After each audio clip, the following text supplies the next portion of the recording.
Lord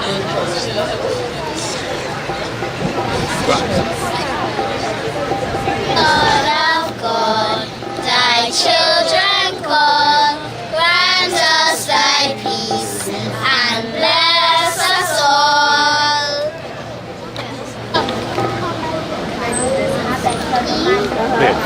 I promise that I will do my best to do my duty to God, to serve my country and help other people, and to keep the Brownie Guide law.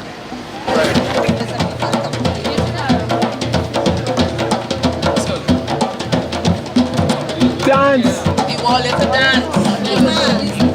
You want some little dance with the drums? Let's make a little circle. Let's make a little circle right here.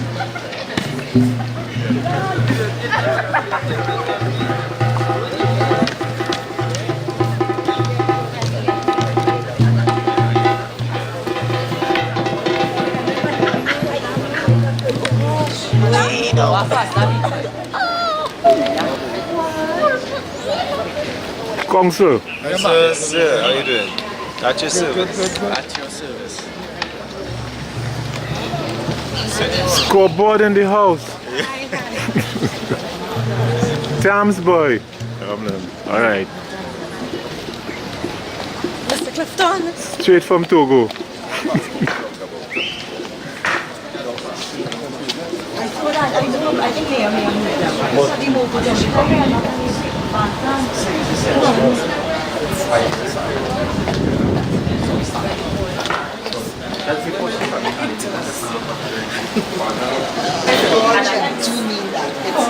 Absolutely lovely. Oh my God, I don't know. Babe. Hi. Love. Vibes. How are you? Hi.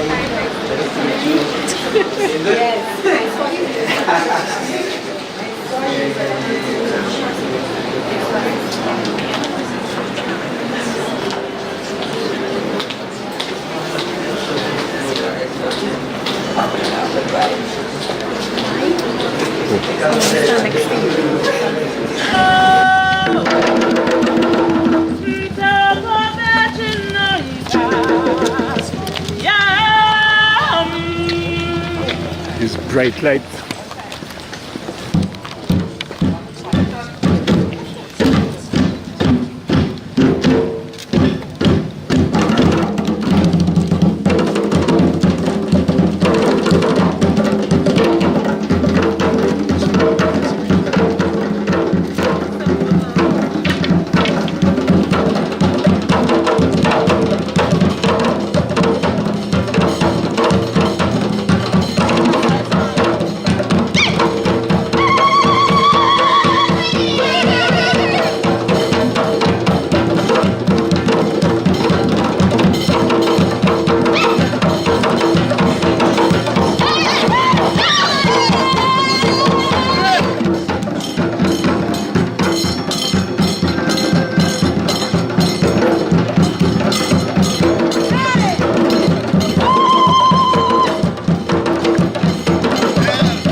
general conviviality, as Joy, who waxes lyrical, has reminded me. At this time, His Worship will, we hope, informally introduce Her Excellency to some of our guests. So thank you so much. And thank you for coming.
McGilvery. I play opposite for the national senior women's team.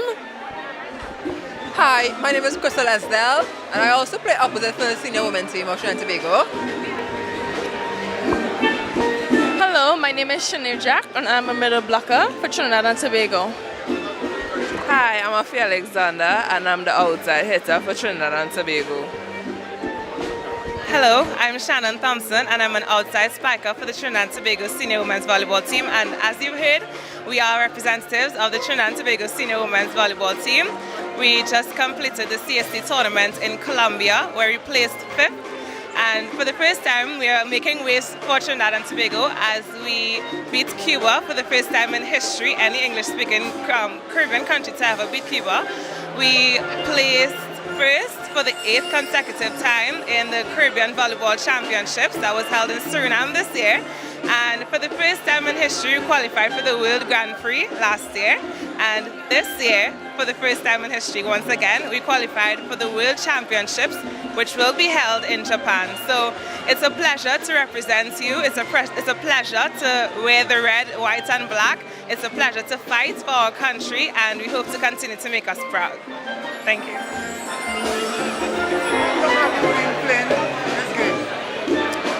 Personally, I have been playing for 10 years with the national team. I'm motivated by the drive, by the love and passion I have for the sport. There's absolutely nothing more exhilarating than being on the court and being able to play with my teammates. We love to play together. We always love having fun both on and off the court. So it's just an honor to be able to play the sport that I love and to represent my country at the highest level. It's not actually. Before volleyball, I used to swim, and I was also a ballet dancer. But then I was introduced to volleyball by Mr. Terrence Honoré, and I like to say it was love at first spike, because from the time I started volleyball, I stopped all other sports and committed holistically to it. What has been your most memorable occasion? Our most memorable occasion, or I would say our most memorable moment, and I'm sure my teammates could attest to this, was qualifying for the World Grand Prix last year. It was such, I'm saying this and my pause are raising because it was such a hard journey. It was such a long journey. We had so many obstacles that we had to overcome. To be honest, it's known that athletes in Trinidad and Tobago are not very well supported, and so we did not have facilities. We did not have like therapists and doctors. We didn't have the court to be able to train to be able to compete at that high level, and so to be able to have accomplished that feat and to not just compete but to represent our country at this highest level and now World Championships in Japan. I think when the last ball dropped on that court, when we realized we had done it, it was indescribable. Is it an occasion that you would never ever like to relive? Sorry? An occasion that you would never ever like to relive? To be honest, it would be 8 years ago when we attempted to qualify for the World Championships. That tournament was held in UE Spec in Trinidad and Tobago, and we lost to Mexico. We won all our matches up to that particular match, and in the final game we lost to Mexico, and it was so heartbreaking. It was so devastating, honestly. I don't think people realize how much emotions are invested into this sport. When you really have a passion for something and you set goals, you don't always accomplish them, and in those moments of disappointment, it's a bit difficult to be resilient and to be able to overcome those moments and to continue pursuing your dream. But that particular moment when we lost 8 years ago, it was really hard for us, and we would never like to relive it. However, we qualified this year for World Championship. So I guess it's just a little, reminder that with perseverance, with, teamwork, with support of friends and family, and, that focus on your dreams and your goals, anything is possible and you will accomplish them. So, yeah. I suppose each of you may have had a different occasion that remains in your memory. Would you like to share?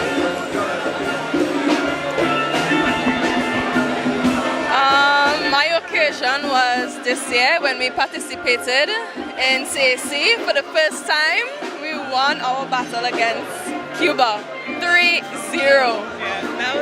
That was awesome. That's so amazing. That's like, I have like that same moment. Like, yeah, I don't have the words to say what it felt like because I've been on the team for like 12 years from the beginning and to overcome so many challenges, and Cuba was like one of the ultimate.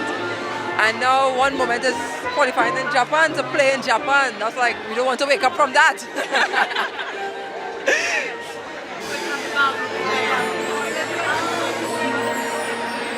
No.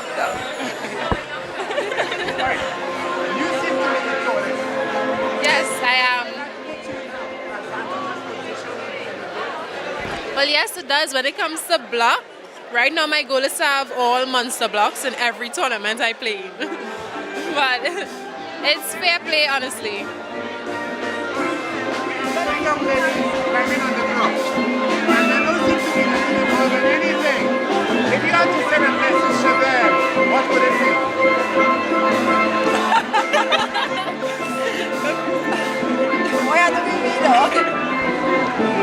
For the young ladies out there, I would like to say you can do anything.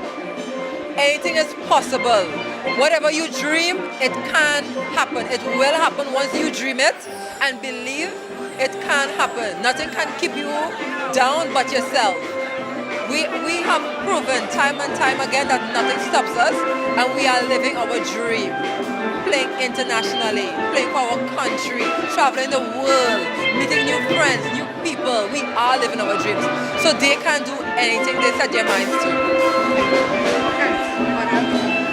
I would definitely encourage anyone who's out there and who sees this interview to definitely get involved in sport. When you think of what sport does for community, you know, sometimes they have outreach programs where they have community sports days and those type of things. So any type of sport, I mean, of course volleyball, but basketball, get involved. It really does, it does a lot. And like as Crystal mentioned, we are so grateful for what sport has done for our lives. It has changed our lives tremendously, and the opportunities that we have been granted because of it, they are something that we would definitely would not have been able to, things that we do now, we would definitely would not have been able to had it not been for sport. So get involved. It does not just, you know, build you physically, but in every aspect. Your character is developed, your confidence is developed. So I can't say anything more than just definitely get involved. And one thing these ladies forgot to mention is that this year we got individual awards. We have the best blocker, Shanisha. We also have the best spiker, Shannon Thompson. And we have best server, we have best opposite, and we have best opposite spiker. But those best opposite spiker were 2 different tournaments, 3 international individual awards by our former captain, Crystal Esdal. So we're just really happy and proud to always be able to make our country proud. So thank you.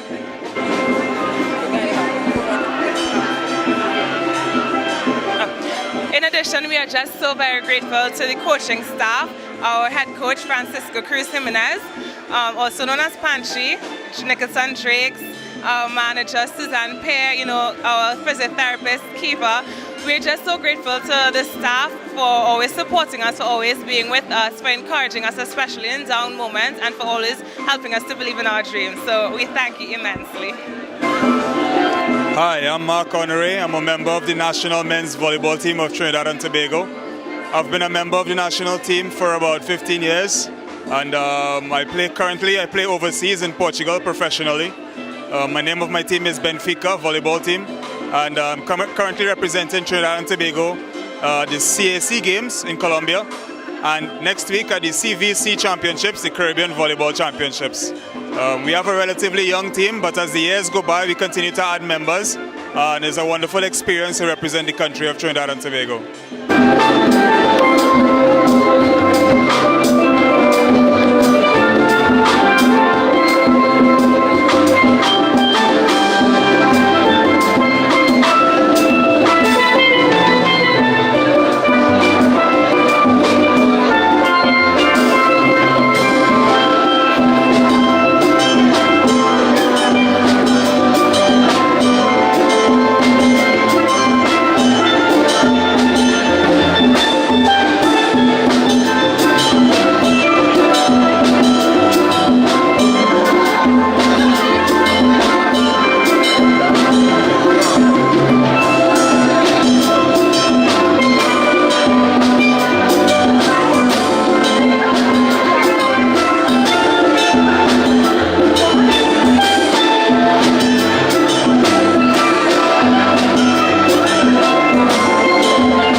asked to join in the singing of the national anthem.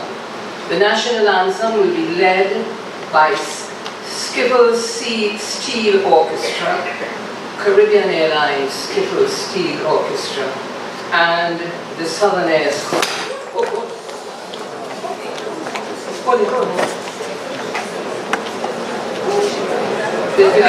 Excellency, please do not talk and touch. In salutations, use Your Excellency and not Her Excellency.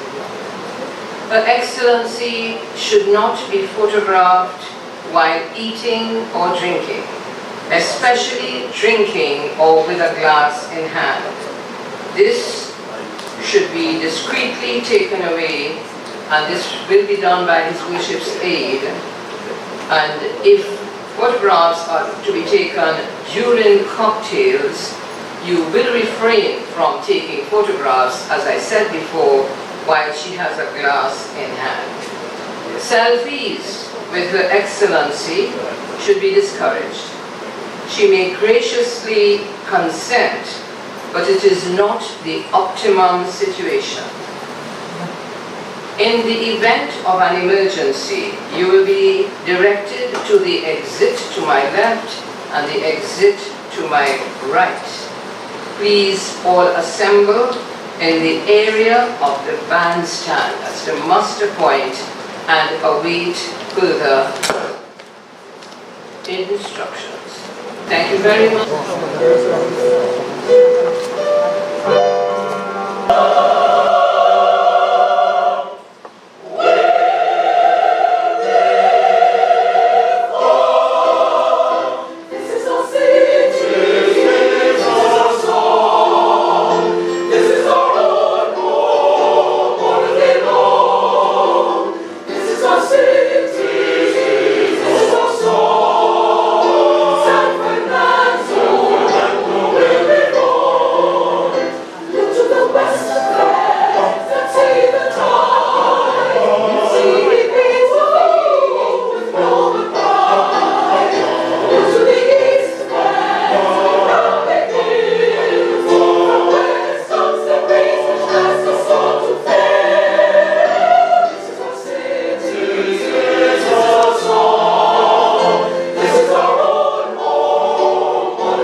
On behalf of the members of Council, the administration, and our citizens, I would like to welcome Her Excellency Paula Mae to the city of San Fernando.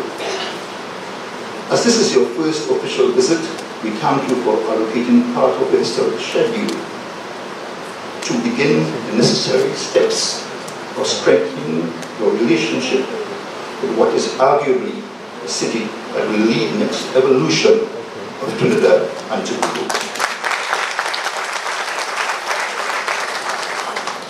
Your Excellency, there's something unique about San Fernando. Very few people are aware that the first tourist to San Fernando was Sir Walter Raleigh, who in 1595, while in search of El Dorado, came upon the view of the most prominent feature of our city. An avid explorer, he visited the site and in an instant was captured by the aura of Anaparima, or the San Fernando Hill, as it is now known.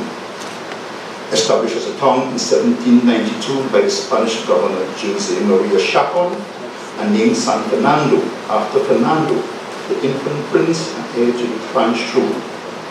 Their reign was not long, as the British came in 1797, and under a succession of governors, jump-started our city growth.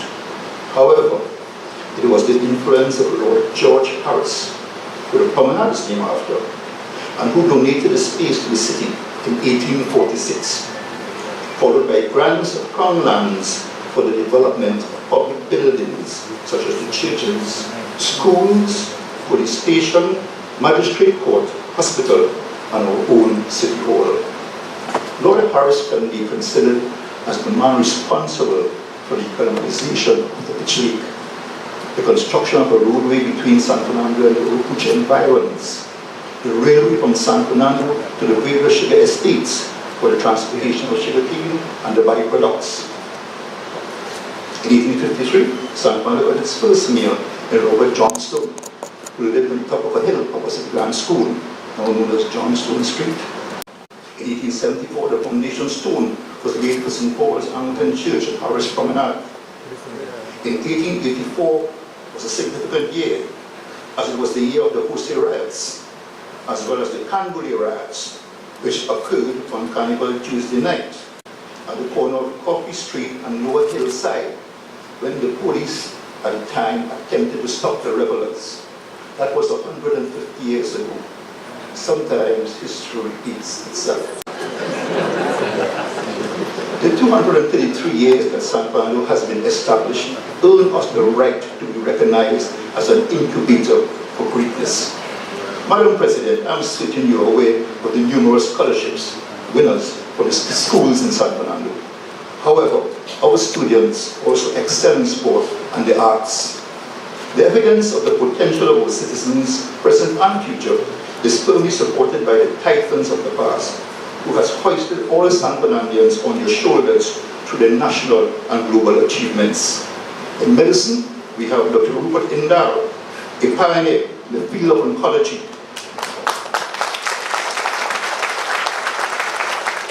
Dr. Indaro was the first to introduce MRI and CT scanners in Trinidad and Tobago, right at the Southern Medical Center, right here in San Fernando.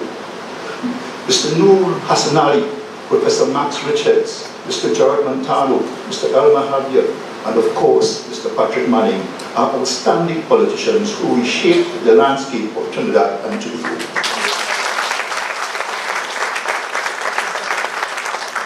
Mr. Rodney Wilkes won Trinidad and Tobago's first Olympic medal was in 1948, and he also worked with the San Fernando City Corporation.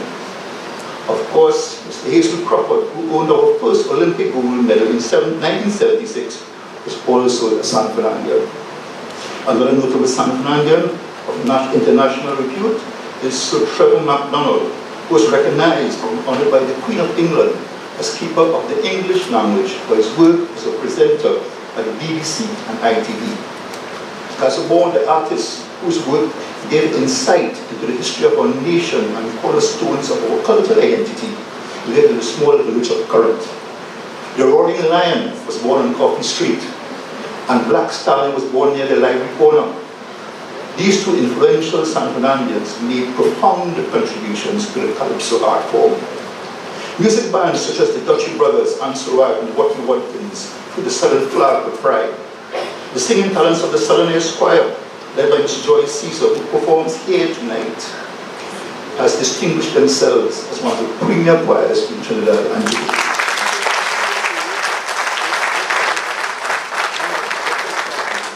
Bobby Muhammad and the late Steve Achaiba brought glory to San Fernando as winners of multiple panorama competitions in the 60s and the 70s. And this year was a special year for the steel bands in San Fernando, I must say, because there are three categories, small, medium, and large. We won the small, we won the medium, and almost won the large.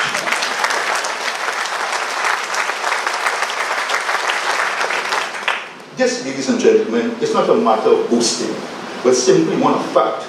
San Fernando has constantly and consistently contributed in every sphere of activity to the development of Trinidad and Tobago. Recently, I was asked to summarize what is San Fernando. In light of our history, achievements, and diversity, I simply said, San Fernando epitomizes hope. Our city represents the hope of our nation for tomorrow, the potential to evolve, to create and carve its own destiny with a proven track record time and time again. It is more than a location. Our city is the unified voice of the diversity of Trinidad and Tobago, ready, willing, and more than able to charge forward into a prosperous future, armed with the capacity to lead our nation and future generations towards a better tomorrow. On behalf of the citizens of San Fernando, I want to assure you, Madam President, that you will find no better place and no better suited citizens in Trinidad and Tobago who will be capable of working with you and your office towards creating the future we can all be proud of. Welcome to the city of San Fernando, Your Excellency.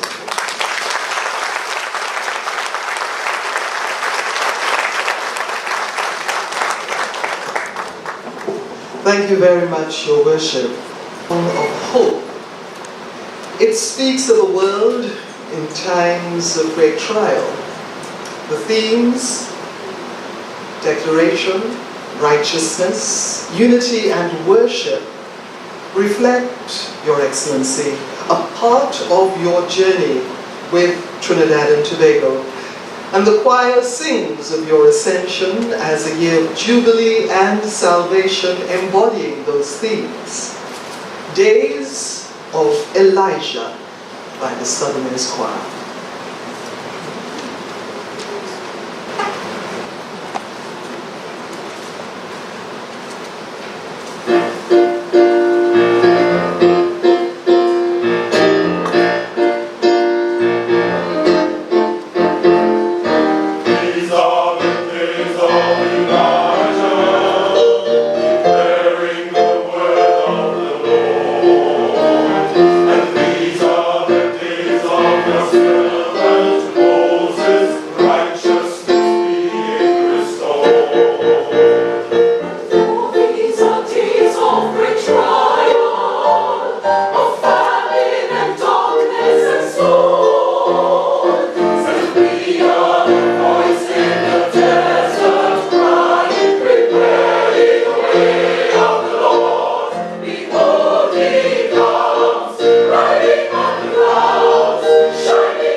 their voices, days of Elijah, the sunsets.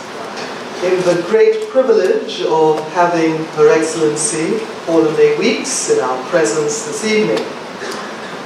Ladies and gentlemen, at this time, we proudly invite her to address us. Please, Your Excellency.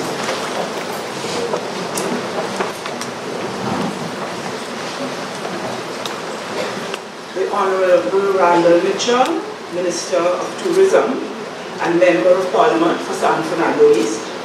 Senator the Honorable Kazim Hussain, Minister of Rural Development and Local Government. Your Worship, Alderman Junior Regrello, Mayor of San Fernando. Members of the Council and representatives of the San Fernando City Corporation, other distinguished ladies and gentlemen. Good evening. I must start with a confession. Before 1986, I was the quintessential town girl. You see, we had no family or friends living in San Fernando, and so there was no real reason to visit. Other than primary school trips to Navet Dam and the Pitch Lake, I was unfamiliar with your city. My epiphany came when, after too frankly expressing my views at work, I was banished as I saw it to work in San Fernando. From the moment of my arrival in this strange and wonderful place, I was captivated by your calf developing hills in the middle of town to boot, the friendliness and courtesy of your people, and the labyrinth that is your traffic flow, which I suspect was designed to charm, if befuddle, the unsuspecting northerner. Between 1986 and 2005, I worked intermittently but frequently in San Fernando, first as State Council and then as judge. I remember fondly the unfailing politeness of the lawyers, litigants, witnesses, and jurors with whom I came into contact. And the staff that supported my function was always pleasant, cooperative, and diligent. I would describe the entire ambiance I experienced in San Fernando as being one of old-world courtesy. This evening marks my third visit to San Fernando in the 5 months since I became President of the Republic. And I am pleased to report this evening that my impressions of San Fernando and San Fernandians have not changed. The old-world courtesies so kindly extended to me and replicated this evening are noted, and for this I thank first of all His Worship the Mayor, and then all of you. Allow me to digress for a moment to say this. You always know that you are in a place with an excellent choir when they make you feel like you too can sing. I have made no secret of how I feel about the singing the national anthem. And because of this, everywhere I go, people attend to sing it lustily. Now, I am no singer. And sometimes I'm embarrassed myself, especially when we get to the high notes, because I have asked people to sing, but I croak. But this evening, under the conducting of Mrs. Caesar, I have sung the best anthem I have sung since I became president.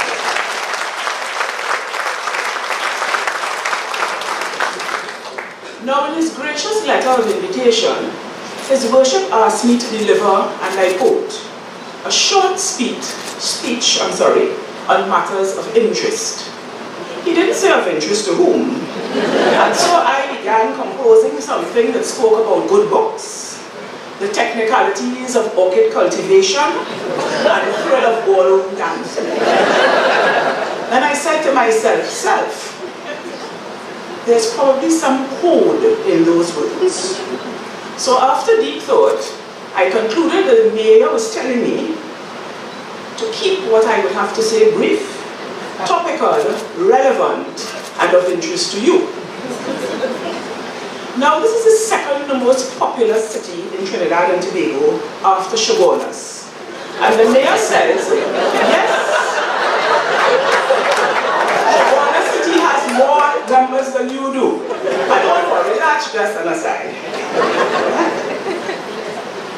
the mayor said it's not a boast, but you may boast, justifiably, of being the most important city in the nation. Don't tell the others I said so. These words do not cross the cabinet. San Fernando and the Southland in general have undoubtedly been the cradle of not an insignificant number of our country's prominent individuals. Presidents, prime ministers, sportsmen and women, labor leaders, artists, entertainers, medical professionals. A veritable embarrassment of riches. The lands and resources of South Trinidad have literally and figuratively fueled the economy, and in yet another act of graciousness, the South has shared its wealth with the rest of the country. All of the foregoing make the Southland well positioned to be a driving force for the improvement and development of our society. In my inauguration speech, I signaled my intention to define within prescribed limits my role as president. While this will no doubt be an ongoing exercise, some defining and refining have already taken place. So at today's point, I see myself as a facilitator of collaboration between individuals and organizations to preempt the duplication of efforts and consequent waste of scarce resources. I also see myself as a devil's advocate for the purpose of ensuring that there is a thorough examination of motives and strategies of new and long-existing associations as they promote programs which purport to improve our society, and as a gentle teller of bald truths who will tell it as it is rather than tell people what they want to hear. So this year marks the city of San Fernando's 30th year. Your having attained city status on November the 18th, 1988. So you are now beyond mere adulthood and are at the sobering point at which greater accountability and responsibility is expected of you, and at the age to take stock of your achievements, your purpose, and your direction. So if I may borrow and then edit lyrics of Calypsonian Funny's Independence 1987 offering, San Fernando, 30 years have gone, how you feel? You have not escaped delinquency, drug abuse, domestic violence, homelessness, undocumented migration, the scourge of crime, and other ills which beset the entire nation. So as a community, in all the manifestations presented here this evening, what is your plan? The motto of the San Fernando City Corporation is Sanitas Fortis. In a healthy environment, we will find strength. Might that be the rallying cry from which individuals and organizations take their direction? Of course, a healthy environment would include the physical environment. And not long ago, I attended the EMA's Greenleaf Awards at the Southern Academy for the Performing Arts, raising environmental awareness from the beautification of the landscape to the more immediate focus of proper disposal of plastics and reduction in their use. I was therefore very pleased indeed to note the July 23rd launch of the Curbside Recycling Initiative between SUMCOL and San Fernando City Corporation as they partnered to combat a national problem. I congratulate the corporation because apart from the roles previously mentioned, I have also taken on the role of giving praise where praise is due. Is this initiative being complemented and supported by other groups who have a vested interest in the welfare and well-being of San Fernando? If not, maybe it's time to ask yourselves, why not? But a healthy environment means a lot more than a clean scene. It will also include having our young people involved in wholesome and productive activities that will put them on a trajectory to becoming valuable, contributing adults in our developing society. They need to be the subject of fewer projects, and more germane programs, not simply those that have been in existence from time immemorial, but new, issue-specific, targeted initiatives that take into account today's realities. Plans for our youth abound in this land. But have the young people been consulted on what they need and want? Have we discovered the best way to communicate with them in these modern times? And have we convinced them that the outcomes will be to their benefit? Recently, many well-meaning individuals and organizations have passed through the office of the President with strategies of bygone times, which are doomed to fail today unless, while keeping true to their foundational principles, they re-engineer their methods to meet the young people where and how they are. So while I thank them for their willingness to be part of the solution, I challenge them, as I challenge you, to be sensitive, responsive, and flexible in dealing with the issues that bedevil our youth. A nurturing family life is also an integral part of a healthy environment. The society is a macrocosm of the family. Problems which plague families, such as domestic violence and drug use, must be addressed with understanding and compassion, but also with firm resolve. We need vigilance, intervention, treatment, and where necessary, the enforcement of the law to ensure that we, where possible, head off the problems of the past, and where that fails, provide both victim and perpetrator with viable paths back to wholeness. San Fernandians have consistently demonstrated an abundance of creativity, energy, and fortitude. Can this be harnessed to effect significant improvement in the quality of life in our homes and schools? Can we bite off only as much as we can chew at a time and produce measurable and beneficial results where dysfunction exists? My many questions may seem to be rhetorical, since it cannot be expected that you will answer them here and now. But I would ask that you reflect upon them at the appropriate time when you can give them honest and thorough consideration. There is much more of which I could speak, and Mayor Regrello has been around long enough to know better than to ask a public official to deliver a short speech. But in my best attempt to observe his wishes, I will close now by saying that much good has come out of San Fernando that evinces your strength, your commitment, and your resilience. I urge you to redouble your efforts. Fortunately, you don't have to contort yourselves too much to pat yourselves on the back while looking forward. As you have led the way in the economic transformation of the nation, so too I implore you to take the lead in the sorely needed social transformation of Trinidad and Tobago. Thank you for your time.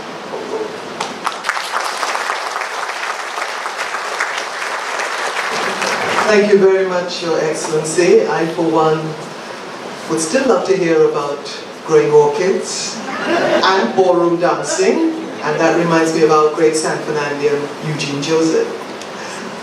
Her Excellency has kindly agreed to remain center stage while we invite His Worship to present a memento of her visit to San Fernando. Take your seats, please. And may I crave your forbearance as well as your extensive forbearance as I go through this.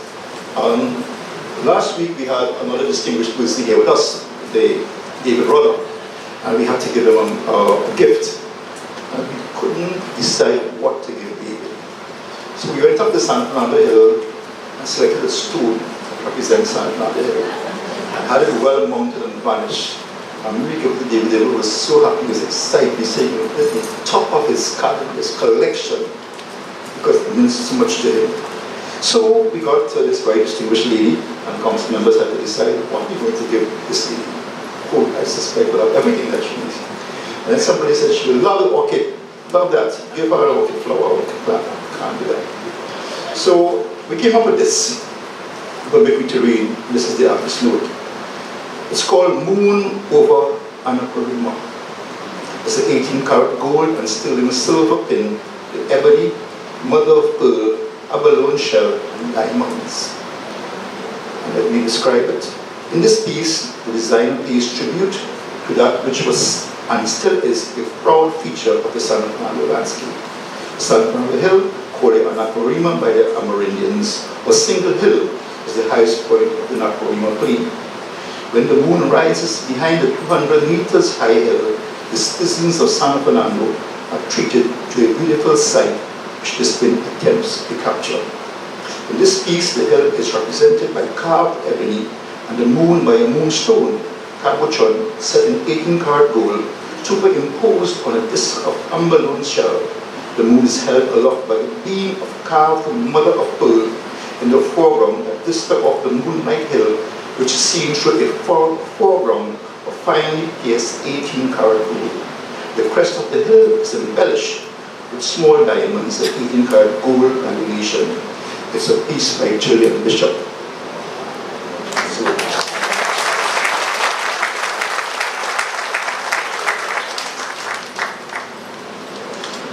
On behalf of the citizens of San Fernando, Excellency Paula Mae, present this to you this evening.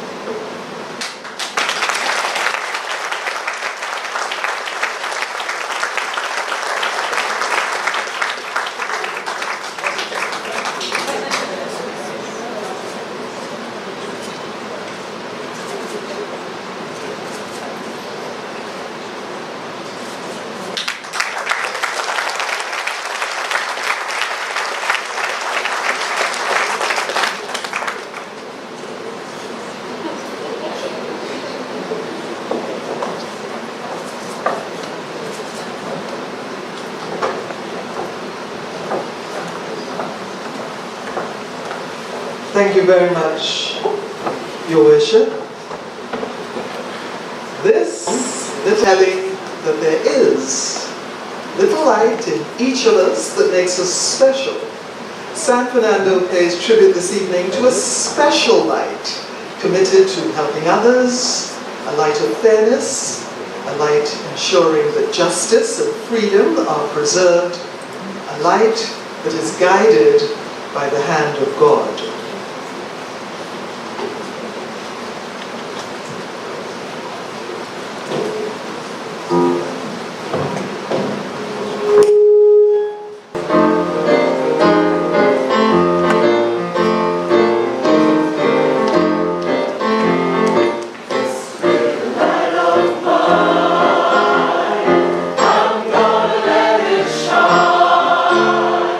This little light of mine.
indeed one of our brightest lights of San Fernando, the Southerners Choir. Let's hear it for them one more time. The Southerners Choir. The Negro spiritual, he's got the whole world in his hands, is a simple but powerful truth. Surrender to him and to his son, and he will sustain you. A dedication from Caribbean Airlines Skiffle Steel Orchestra.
Caribbean Airlines Skiffle Steel Orchestra, and it's wonderful to see our young people excelling on the national instrument.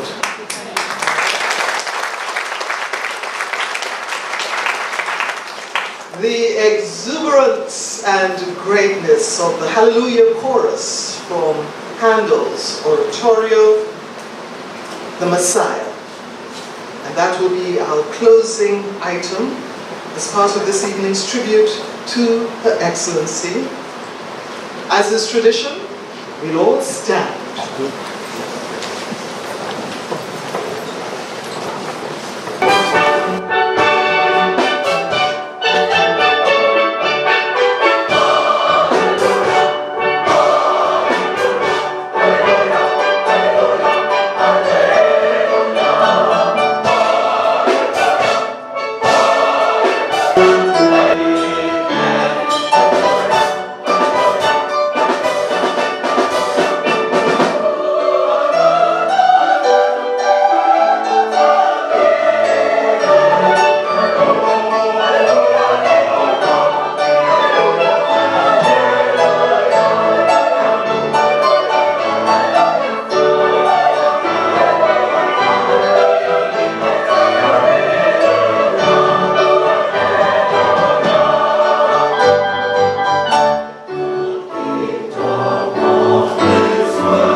now, ladies and gentlemen, the general conviviality, as Joy, who waxes lyrical, has reminded me.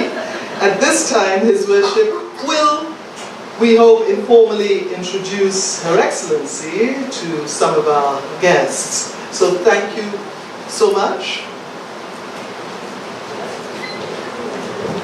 And thank you for coming.